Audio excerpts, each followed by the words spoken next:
বুধবার থেকেই চলছে বিহারের পাটনার সাইবার ক্রাইম সংক্রান্ত একটি মামলার তদন্তে নেমে বৃহস্পতিবার শহরে টাকার খনির হদিশ পেয়েছিল ইডি। বিহারের পাটনায় সাইবার ক্রাইমে দায়ের হওয়া অভিযোগের তদন্তে সন্ধান মিলল রবিনসন যাদব।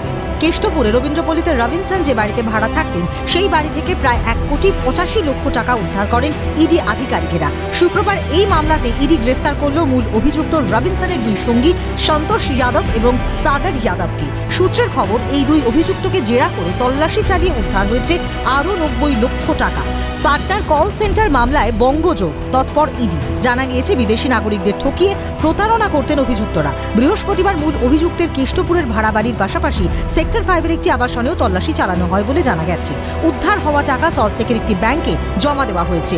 এখন রবিনসনের দুই বন্ধুকে গ্রেফতার করলেও ইডি রয়েছে রবিনসন এবং কোথা থেকে এত বিপুল অঙ্কের টাকা রাখা হয়েছে ওই বাড়িতে তারই খোঁজে। শুভদীপ মান্নার রিপোর্ট, ক্যালকাটা নিউজ।